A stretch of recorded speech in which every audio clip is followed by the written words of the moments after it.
Hey, my name is Kamrin Lewis. I am from West Oakland, California, and I'm 27 years old, and I'm a creative. Believe it or not, I fell in love with photography at a super young age. Fourth grade, yeah, fourth grade at Cole Elementary School in West Oakland. It's not even there anymore, that's how old I am. I had a photography class where we took portraits and sent them to pen pals in Ghana back and forth. And that was, at that point, is when I first was interested in photography. And then I wanted to take pictures of my travels after the military. And after I got back from deployment, I was like, I can fund my own passion at this point. Definitely getting people to let me shoot them, because who the fuck is Kamrin Lewis? Like, I've never seen any of your work. Don't even know who you are, where you started, or whatever the case may be. So getting people to even allow me to shoot them was one of the hardest things for me to do or get done. And then, the pressures of being good enough to get clients and being good enough creatively and edit wise to be like, okay, my edits stand up with some of the best photographers in the area. Like, that first year and a half pushing to learn fast was hard. And nobody really pressured me to learn fast but myself. My mentality is I want to be the best at everything I do. So I'm going to do everything I can so nobody can tell me shit. A bad experience, it's not so much bad, but just like, it was kind of heartbreaking, I was in the process of getting drone footage for a video that I was putting out with Four Face Films. And I was doing an orbit at night with my drone around the Tribune Tower, and it was fucking nice. It was crisp, it was beautiful. And as I'm backing away from the Tribune to get, the big reveal of the city behind it, I'm looking at my screen and it just goes blank. And I'm like listening, because you can hear the drone, and I hear it hit a building, and I hear it falling, and I hear it hit the ground, or not the ground, the roof of Citibank building in downtown. So I had to have a security guard from the building go get it off the roof. He brought it back to me on a paper plate in pieces. And my heart just broke, because I couldn't be mad at anybody but myself. Like, it's worse when you can't blame it on somebody else. It's like, nigga, this is all your fault. So, yeah, that was heartbreaking. Things I wish I didn't have to deal with as a photographer is other male photographers giving us bad names. Me personally, I do it for the art, the expression, and just because I love the way it fucking looks. Like, it's great.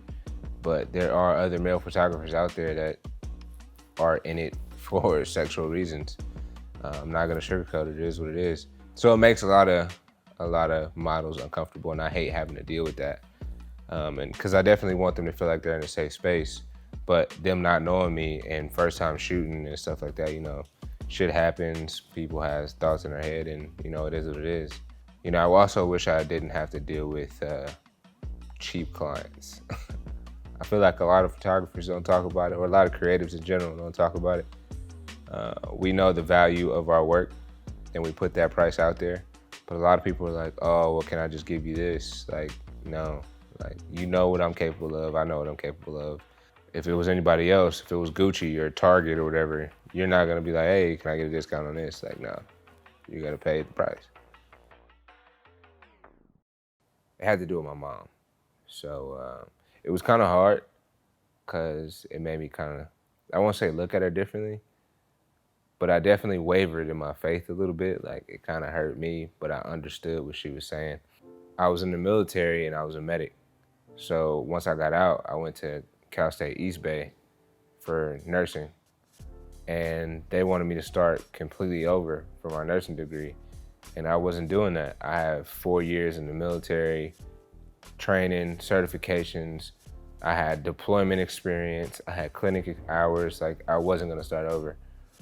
It's funny, because somebody on Twitter was like, hey, you should look into the Academy of Art. You would really benefit from it. So I was like, you know what, fuck it, I'm gonna do it. I'm not happy here. I'm going to school for my mom. I'm not going for me. Because I promised her if I went to the military, I would go to school and get my degree. So at that point, I was in East Bay for a year and a half, fucking hating it every day of it. I set up my meeting with Academy of Art. I loved it. Showed them my portfolio. They skipped me a semester and gave me a scholarship and was like, hey, you're in. So whenever you want to sign up for classes, you start in a month. So that's what I did. I just signed up. And the conversation I had with my mom was, and this was the turning point. The conversation was, Mom, I love photography. I love creating. It's my passion. It's what I love to do. I'm good at it, and I know I can make it my career. I'm stopping going to school for nursing. Like, I know I promised you I would, but it would be a disappointment for me to continue to do that, and it's not what I love to do just for you. I don't want to do this and resent you because I promised you this. And at first she was definitely, she wasn't mad. She understood, but she was disappointed because she's from a generation where, the 9 to 5, pay my bills. I know where my money's coming from. So I was just like, I'm not that guy. So I'm going to school for this and I'm still there and it's fucking great. It's opened a lot of doors for me. A lot of professors fuck with me. And I definitely have a lot of recommendations. So when I get out, I can step into the industry like that. And she was like, what's your backup plan? What are you gonna do? And I'm like, I don't have a backup plan. This is my plan. It's my plan A, my plan 1, my plan Z. That's just what it is. Because I feel like if you have a backup plan, you're already planning to fail. So I refuse to have a backup plan. This is it.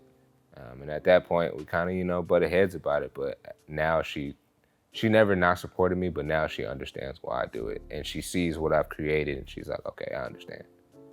So that was definitely a turning point in my career to know that this is what I was meant to do. Photography has taken me to places I couldn't have imagined, to be honest. Like, when I was doing it, I was just doing it because it was fun. Now I'm doing it because it's fun and I get paid to do it. But it's taking me to the Academy of Art University. It's taking me to creative directing. Now I direct short films and music videos. Hopefully full-length featured films soon. I now have a production company called Face Films.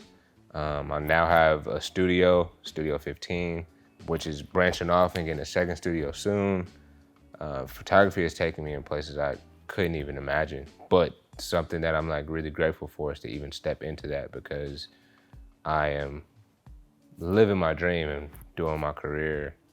And it's not even a job to me. It's like something I love to do, so it's easy. It's not work.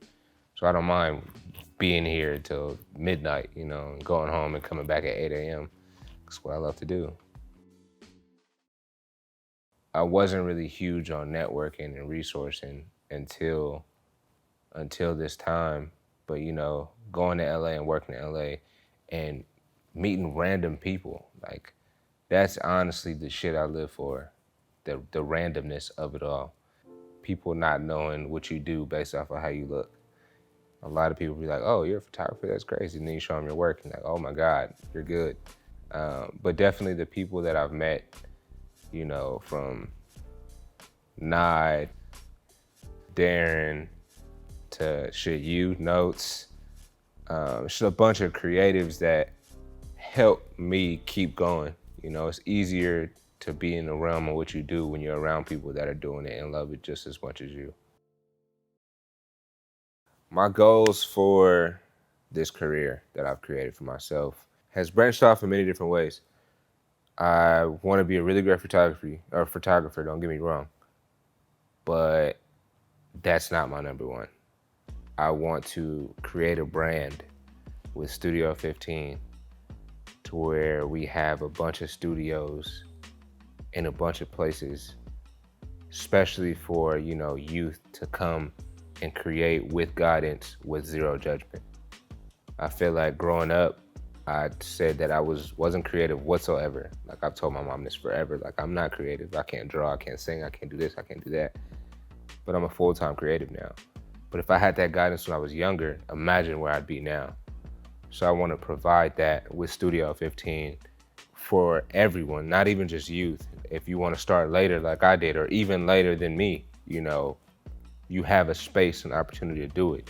So we can hold classes on lighting, posing for models, techniques in shooting, like everything.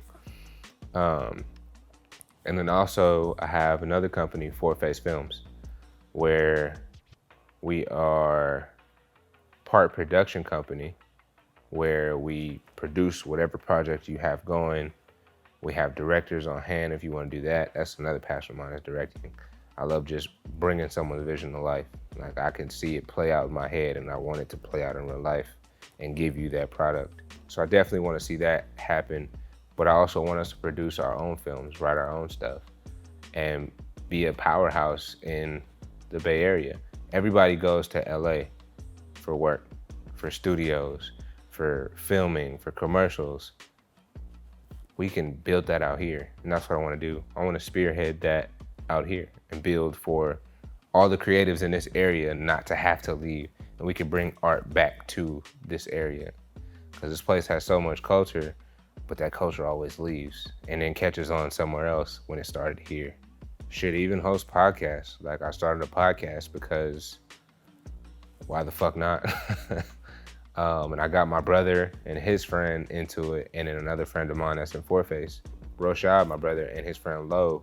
They aren't, you know, what we would say creatives, you know. So, but they love to talk. They love to argue, you know, gossip queens, you know. So just giving them that platform to do so is amazing. Because at first they didn't want to do it, but now we're 34 episodes in, and we drop every week, and they love to see it. I don't even do anything anymore. I created it, and they took over. I just wanted to create something for other people to take on, and that's what I want to do. I want to create platforms and things for people to take and develop on their own. So like I said, my name is Kamrin Lewis. I go by Clicks by Cam on Instagram. You can find Clicks by Cam on Instagram and Facebook, or Kamrin Lewis on Instagram and Facebook. On Twitter, it's also Clicks by Cam. That's damn near everywhere. That's just my brand name. Yeah, I'm on Instagram, Twitter, YouTube, Facebook. But yeah, that's it right there. Clicks by Cam. Or Four Face Films. Just say it just like that, Four Face Films. Next Topic Podcast. You can find me on there as well. And that's it.